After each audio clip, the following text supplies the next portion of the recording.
दुनिया के लोग ये तो बात समझ जाए कि कलयुग में सतयुग आएगा। कलयुग खत्म नहीं होगा, लेकिन कलयुग में सतयुग कितने हजार वर्ष के भी लग जाएगा। तो ये बात जो आदमी सुनाता है तो कुछ ना कुछ तो देखता ही होगा। मैं कोई पागल तो था नहीं कि अयोध्या में सरजू जी के किनारे इतना बड़ा काम किया जो साधु महात्मा नहीं कर सकते। और अहमदाबाद में किया, सब धार्मिक लोग लग जाए तो नहीं हो सकता। काशी में वो काम किया है धार्मिक, और राजा लोग लग जाए तब भी वो काम नहीं कर सकते। तो ये कोई काम वैसे का नहीं है। ठीक है, तुम अरब खरब के तो सारे भूमंडल को समुद्र बना दो, ये हो सकता, लेकिन काशी में जितना जन समुदाय इकट्ठा हुआ उससे धार्मिक राजा नहीं जोड़ सकते। अंत में, द्वापर के अंत में इतिहास बन गया। इन लोगों ने साथ दिया, बाकी कितने भी लोग भाग भूखे। ईसामती के 7 शिष्य थे, वो अपने शिष्यों को समझा रहे थे कि देखो भाई, मुसीबत का जब दिन आएगा तो एक दिन तुम हमको भी मुकर जाओगे। मुकरने का मतलब ये कहोगे कि मैं नहीं जानता हूं।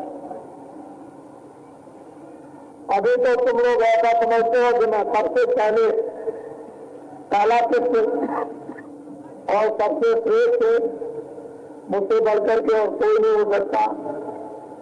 जब ईसा मसीह को पकड़ लिया और लोगों को मालूम हो गया कि फांसी लगेगी, उनको भी कौड़ा पूछा कि तुम जानते हो? पहले मैं नहीं जानता। निकल गए। अगर वो भी कह देते कि मैं ईसा मसीह को जानता हूं और ईसा मसीह के साथ में उनकी भी फांसी हो जाती तो उनका भी तर्क बन जाता। वो ईसा मसीह के साथ में, उनके साथ में सिद्ध रहते, लेकिन मुझे में तो आपातकाल में जब सच्चे आर्थिक काम आते हैं, उन्हीं की भक्ति पक्की होती है और उन्हीं की भक्ति का देश में नाम होता है, प्रकाश होता है। और दिखावा वाले तो बहुत आते हैं, बहुत चले जाते हैं, वो कोई काम दे नहीं। तो धर्म में आप लोग ये महसूस कर चुके हो कि कठिनाई होती है।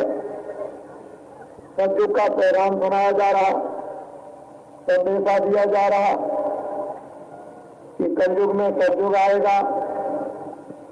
1 बीघे खेत में 100 मन गेहूं होगा, वो तो मैं कम बताता हूं, लेकिन मैं तो ये कहा करता हूं कि 1 बीघे में, 50 बीघे में 100 मन हो, वो तो आप रखना, ऊपर हो हमको दे देना।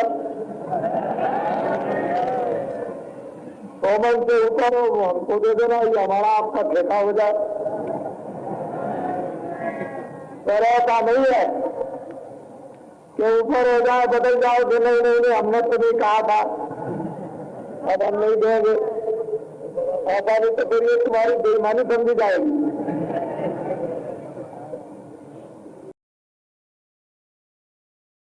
उसमें क्या क्या होगा, यही सूदात से नहीं रहते थे। अरे मन धीरज क्यों न धरे,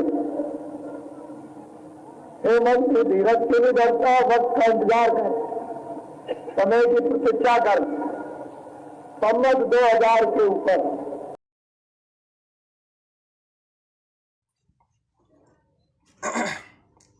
जय गुरुदेव। बाबा जी क्या कहते हैं, मालिक जब वहाँ मार पड़ेगी। आइए आप लोग ध्यान से सुने बाबा जी के जो वचन थे। बच्चा वहाँ तकलीफ तो बहुत है, एक सेकंड भी आराम नहीं। तुमने अपना काम तो कुछ किया नहीं और दूसरों का बोझा लादते रहे और लाद कर चले जा रहे। तेरे काम कोई आएगा, कोई घरवाला, कोई रिश्तेदार, अरे धन दौलत कोई काम में नहीं आएगा जब वहाँ मार पड़ेगी और वहाँ बंद किया जाएगा और तकलीफ़ें यातनाएं तरह तरह की दी जाएंगी। तो वहाँ कौन मदद करने के लिए आएगा? तो बाबा जी ने कहा था, अरे बस चले गए वहाँ, अब तो पता नहीं कहाँ चले गए। ये छाया लेगा आपसे, फिर रोते रहोगे। इस छाया में कौन, इसको जानने की ज़रूरत है। ऐसे अनमोल शरीर को पाकर फिर तुम अपनी आत्मा को 84 की तरफ ले जा रहे हो, परमार्थ की चाह नहीं। तो क्या कहते हैं, जय गुरुदेव।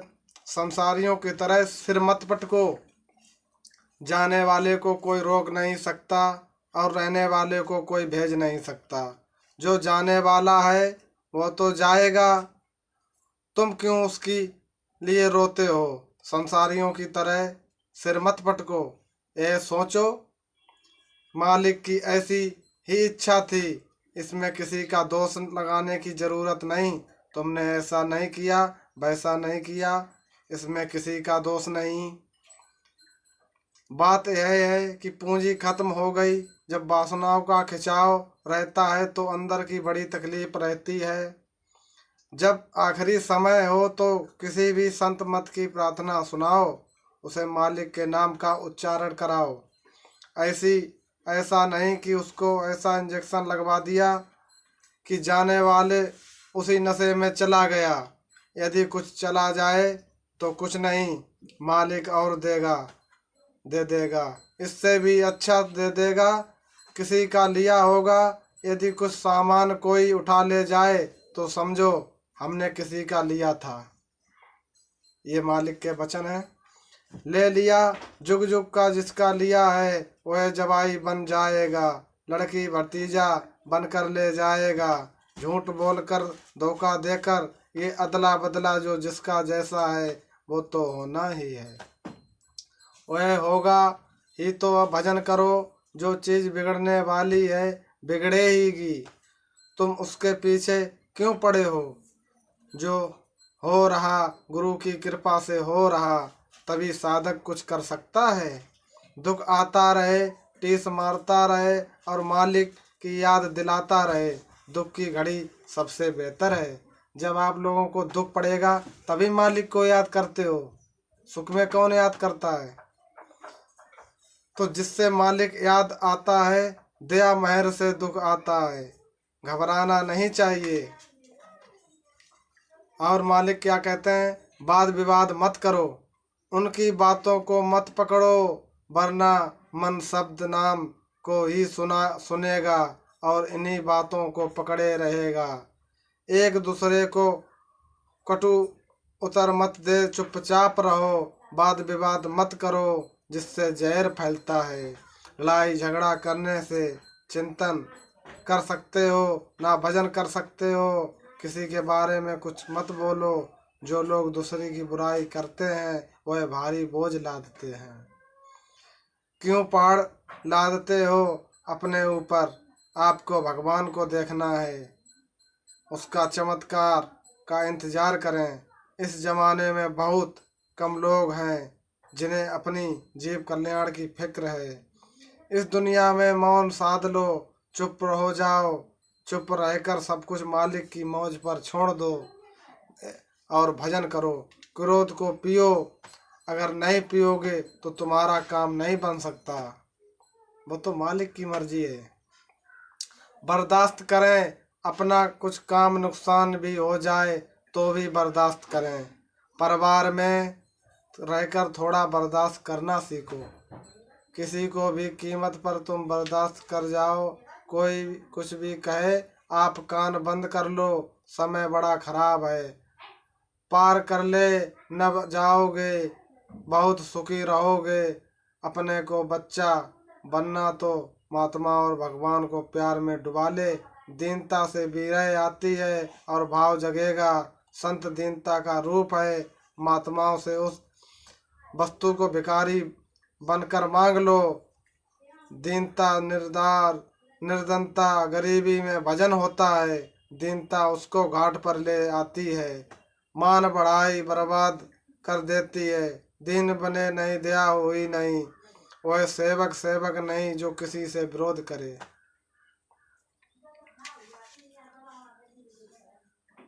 तो मालिक ये सिखाते हैं। और खान पान पे क्या बताया? खान पान पर विशेष ध्यान दें।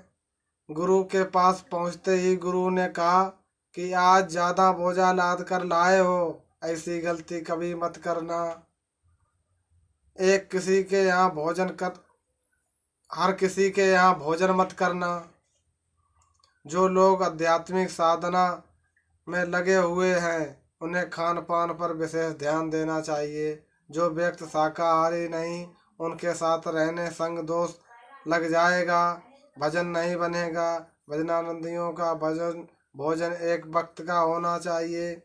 किसी का अपवित्र अन्न खा लिया तो मन खराब हो जाएगा, चित्त चंचल हो जाएगा, भजन नहीं होगा।